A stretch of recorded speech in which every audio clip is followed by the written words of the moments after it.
Estava como um cordeiro fazendo a verdadeira expiação, a verdadeira paga por cada um de nós, por cada ser humano. Então, o nosso Senhor aqui, através de Pedro, aquele pescador que outrora só sabia pescar, só andava ali, vamos dizer que uma faca de lado ali, não era ainda um homem convertido, não conhecia a Jesus, mas através do Senhor Jesus, que é o caminho, que é a verdade e que é a vida, ele passa a conhecer, aleluia, tanto a Jesus como aos seus erros, e também ele sabe que existe um futuro, aleluia, para cada um daqueles que seguem a Cristo, pois certa vez abandonaram a Jesus, e Jesus perguntam para eles 12, e vocês também irão me abandonar? E Pedro se levanta e diz: não, você tem aquilo que nós necessitamos, você tem a palavra, aleluia, a palavra já foi dito aqui, aleluia, ela é como uma espada de 2 gumes, penetra ao ponto de dividir alma e espírito, juntas e medulas, e é apta para discernir os pensamentos e as intenções do coração. Então Pedro, ele carecia, aleluia, de ter esse entendimento, e Deus deu também uma oportunidade para que ele pudesse escrever a segunda carta aqui, dentro do capítulo 3, ele vai falar para uma igreja: ó amados, escrevo-vos agora esta segunda carta. Então ele escreve uma segunda carta para uma igreja, aleluia, ali ele dando a entender e advertindo a igreja que ele escreve para que eles não viessem a desanimar, mesmo que alguns pudessem ser entronizados ali, como acontece até os dias de hoje, pessoas pregando, dizendo: cadê o Cristo que há tanto tempo foi ministrado, foi pregado, que ele logo logo estará vindo. Então muitos desanimaram, muitos já se desviaram, muitos já saíram da posição do caminho de Jesus e estão aí vivendo, sendo errantes, mas o Senhor Jesus está nos trazendo uma palavra que a qualquer momento, aleluia, ele está voltando. E quando nós vamos olhar o texto que nós acabamos de ler também, nós vamos ver o Senhor dizendo, através de Pedro, que um dia para o Senhor é como 1000 anos, 1000 anos é como um dia, ou seja, para o Senhor, o dia de hoje, para ele é como que horas, o tempo que nós estamos vivendo aqui. Então o Senhor tem visto tudo. Se nós formos olhar, talvez alguém aí imaginou como Senaqueribe: eu vou viver eternamente aqui sendo rei da Assíria. Mas cadê este homem que afrontou a Deus? Ele morreu, os seus 2 filhos o executaram. Por quê? Porque afrontou a Deus. Talvez ele teve a oportunidade de ser um rei que pudesse cuidar do povo de Deus, pois querendo ou não, essa humanidade toda, a Bíblia diz que do Senhor é a terra, a sua plenitude, o mundo e aqueles que nele habitam. Então tudo é de Deus. Talvez nós vamos olhar Nabucodonosor, imaginando talvez ele mesmo: eu sou o dono de tudo e pronto. Mas o Senhor fez aquele homem ali estar comendo capim, está comendo ali, está vivendo como um animal. Por quê? Porque se elevou, e não é dessa maneira, mas o tempo passou. Eu estou falando isso porque essas pessoas já morreram. Quantas e quantas pessoas não têm morrido aí sem Cristo?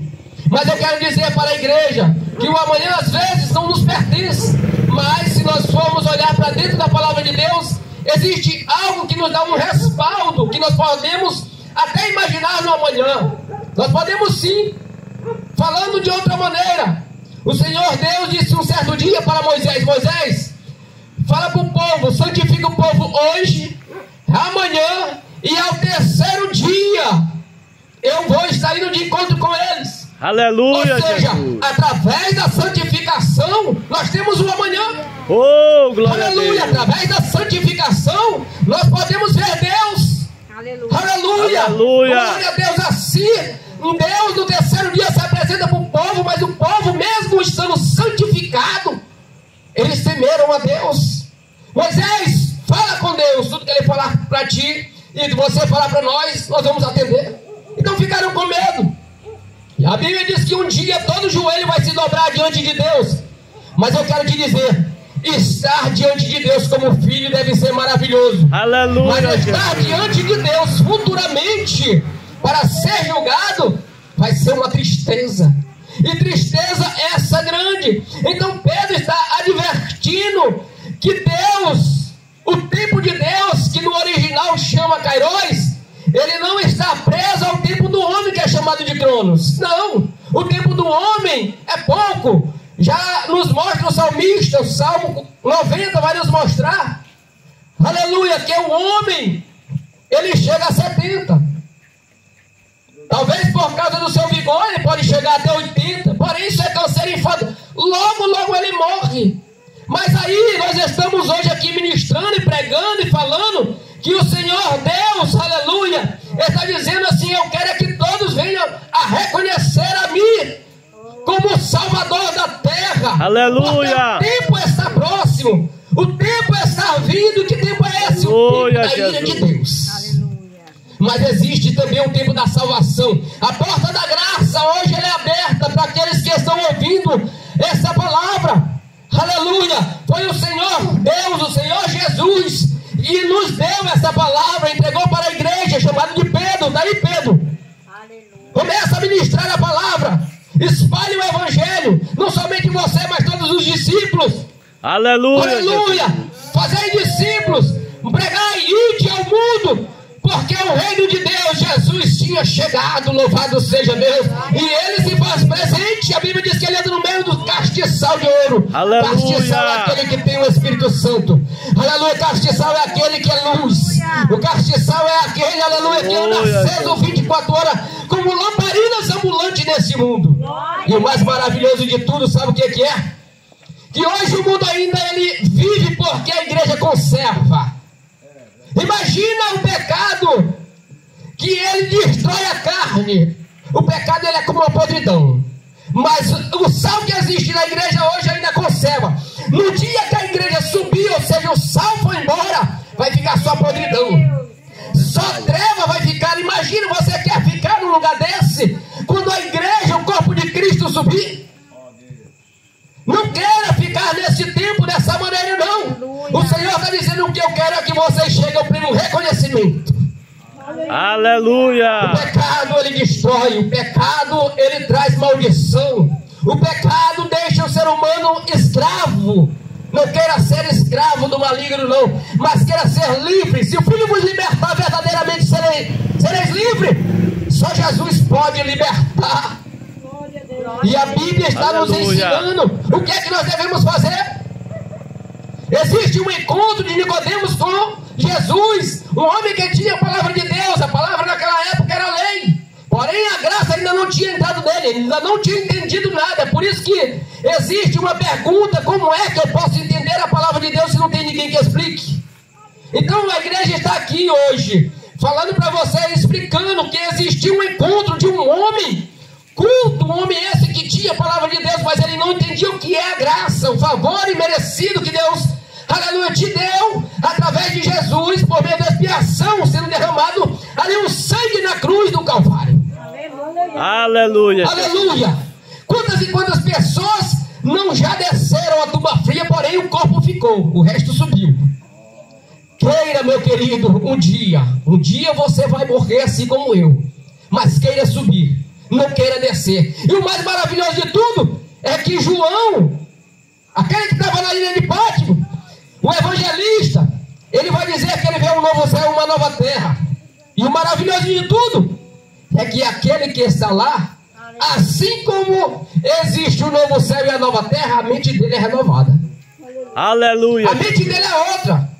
Porque se não fosse outra, sabe o que estava acontecendo? Senhor, salva minha mãe. Senhor, salva meu pai. Não, mas lá a mente é diferente. Tristeza, dor, fadiga, isso aí não existe mais. Só que no inferno é diferente. Ele não se alinhou, ele não fez o que o Senhor disse para Nicodemos: Nicodemos, quem não nascer de novo não vê o reino de Deus. Quem não nascer de novo da água e do Espírito não pode ver o reino de Deus. Ou seja, tu és mestre, Nicodemos, e não sabe de nada do que eu estou falando a respeito das Escrituras. Então tem que nascer de novo. E o que é que acontece? Nós vamos olhar alguém que desceu, alguém que está no inferno, sem estar com a mente renovada. E ele vai fazer o quê? Manda os mortos sair daqui, para pregar lá para os meus irmãos. Ficaram todos com a riqueza lá, e eles vão vir para cá, para esse lugar terrível. Ou seja, as pessoas que morrem sem estar renovado, sem estar em Cristo Jesus, eles vão estar no mesmo sofrimento, com a mesma mente, querendo que alguém possa ir visitar os seus parentes, para que eles não venham também ir para um lugar de tormento, chamado de Hades, Seol, mas o inferno andidamente, no grego chama-se Geena. Então, eu quero dizer para você que está ouvindo essa voz, o tempo está passando. Outrora aí eu tinha 10, 15, 16 anos, fazendo aí o que o maligno talvez gostava, e dando trabalho para minha mãe, para o meu pai. Hoje eu já estou com 41. Eu tenho dito para minha esposa que se Jesus quiser me levar, com 50 anos já está bom. A gente não passa por tantas provas, porque quando já está meio quebrado, um pega para cá, outro leva para ali, arranca o dinheiro dele lá no banco, e faz isso, e faz aquilo, e o pior sofrendo aí. Então, com 50 anos para mim tá bom, porque eu sei que eu vou para o céu de glória. Aleluia. Eu sei que eu vou para lá, no nome de Jesus. Aleluia. Foi ele que disse: aquele que me confessar diante dos homens, diante da igreja, de pessoas, naquele grande dia eu confessarei também ao meu Senhor e diante dos anjos. Aleluia. Então você tem que ter um nome escrito no livro da eternidade, no livro da vida, para que você possa, aleluia, ter direito de entrar em uma cidade também que João viu, a Nova Jerusalém. Existe a terrena até hoje, chamada de Jerusalém, Canaã, terrena, mas João vê a celestial. Louvado seja Deus. João vê o trono, mas João diz que quando ele vai caçar quem está no trono, que era maior do que ele, não explica direito qual a visão dele, fugiu. Ou seja, o nosso Deus é um Deus poderoso, o nosso Deus é um Deus grande. Um certo dia, alguém chamado de Isaías vai ver o Senhor sentado sobre um alto sublime trono, e ele vai dizer: eu estou morto. Ainda não tinha se convertido, ainda não conhecia, mas já era escritor. Eu vi o Senhor, e o que é que ele vê? Os erros dele. Naquele dia, aquelas pessoas que vão se encontrar com o Todo-Poderoso, se dobrar para ser executado e lançado no lago de fogo, o Senhor mal vai perguntar alguma coisa. Eles já vão abrindo logo a boca dizendo: eu sou pecador, sou uma pessoa de lábios impuros e habito no meio de um povo de impuros lábios. Foi o que Isaías fez. Mas o Senhor estava atrás de um profeta, o Senhor estava atrás de um homem, que ele ali pudesse ali transformar, que foi o que ele fez. Pegou ali brasas tiradas do altar, tocou ali nos seus lábios e disse que estava purificado o seu pecado, a iniquidade, que ia embora. Aleluia. É o que o Senhor faz com você, comigo. E as pessoas não entendem: ai, matou, roubou, agora é um crentão, está salvo. É o Senhor que diz. Aleluia. Nós somos vasos, nós somos barro. O oleiro faz o que ele bem entendeu, o que ele bem quiser. Se nós formos ver para dentro da palavra de Deus, as pessoas que foram salvas, não é diferente, são pessoas bem terríveis. Mas o Senhor está dizendo para você: hoje você tem a oportunidade de viver, aleluia, em paz. Aleluia, de estar com Jesus. Aleluia. Futuramente. Louvado seja Deus. Aleluia. De viver, de falar para sua família. Aleluia. E a Bíblia nos mostra, não existe em outro lugar que nos mostra que outra pessoa morreu na cruz e deu a vida, pagou o preço, a não ser Jesus. É por isso que você